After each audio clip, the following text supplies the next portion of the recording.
Vande Bharat train हो, digital currency हो, banking के क्षेत्र में डिजिटल यूनिट्स हो, 5G सर्विसेज का रोल आउट हो, नेशनल हेल्थ के लिए डिजिटल इकोसिस्टम हो, इनका लाभ हमारे युवा, हमारे मध्यम वर्ग, गरीब, दलित, पिछड़े, ये सभी वर्गों को मिलेगा।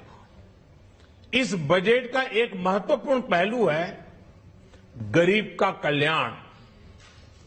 हर गरीब के पास पक्का घर हो, नल से जल आता हो, उसके पास शौचालय हो, गैस की सुविधा हो, इन सभी पर विशेष ध्यान दिया गया है।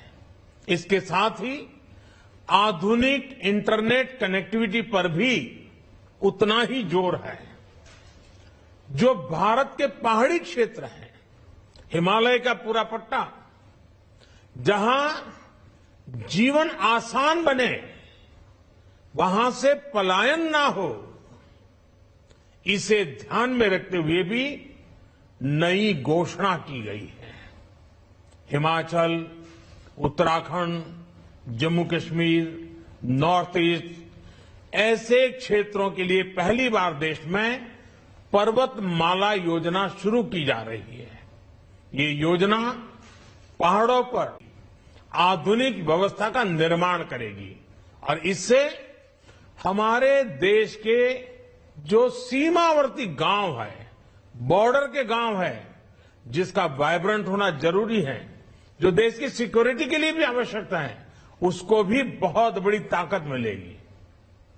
भारत के कोटि कोटि जनों की आस्था मां गंगा की सफाई के साथ साथ किसानों के कल्याण के लिए एक महत्वपूर्ण कदम उठाया गया है।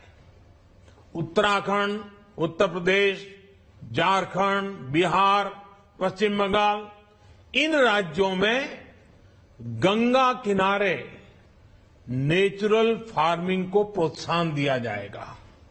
इससे मां गंगा की सफाई का जो अभियान है, उसमें मां गंगा को केमिकल मुक्त करने में भी बहुत बड़ी मदद मिलेगी। बजट के प्रावधान यह सुनिश्चित करने वाले हैं कि कृषि लाभप्रद हो, इसमें नए अवसर हो, नए एग्रीकल्चर स्टार्टअप्स को प्रोत्साहन देने के लिए विशेष फंड हो, या फिर फूड प्रोसेसिंग उद्योग के लिए नया पैकेज। इससे किसानों की आय बढ़ाने में बहुत मदद मिलेगी। एमएसपी खरीद के माध्यम से किसानों के खाते में 2.25 लाख करोड़ रुपए से भी ज्यादा सीधे ट्रांसफर किए जा रहे हैं।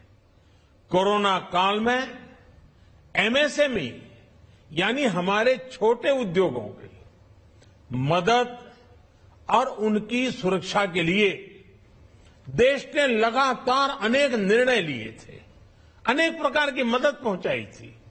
इस बजट में क्रेडिट गारंटी में रिकॉर्ड वृद्धि के साथ ही कई नई योजनाओं का ऐलान किया गया है।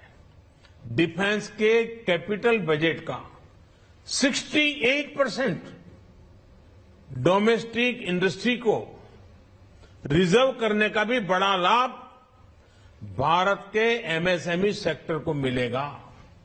ये आत्मनिर्भरता की तरफ बहुत बड़ा मजबूत कदम है। 7.5 लाख करोड़ रुपए के पब्लिक इन्वेस्टमेंट से अर्थव्यवस्था को नई गति के साथ ही छोटे और अन्य उद्योगों के लिए नए अवसर भी बनेंगे। मैं वित्त मंत्री निर्मला जी और उनकी पूरी टीम को इस पीपल फ्रेंडली और प्रोग्रेसिव बजट के लिए बहुत बहुत बधाई देता हूं। कल भारतीय जनता पार्टी ने मुझे सुबह 11 बजे बजट और आत्मनिर्भर भारत विषय पर बात करने के लिए निमंत्रित किया है। कल 11 बजे मैं बजट के इस विषय पर विस्तार से बात करूंगा। आज इतना काफी है। बहुत बहुत धन्यवाद। ठीक है, ठीक है। तो ये इस वक्त की बड़ी खबर, प्रधानमंत्री मोदी को आप सुन रहे थे। ये भरोसे का बजट है। बजट से अर्थव्यवस्था को मजबूती मिलेगी, किसानी को मजबूती मिलेगी, प्राकृतिक खेती से किसानों को भी फायदा मिलेगा, सभी वर्गों को फायदा पहुंचाने वाला ये बजट है। ये जिक्र किया है प्रधानमंत्री मोदी ने। यहां पर रुकेंगे एक और ब्रेक के लिए, चल वापस लौटते हैं।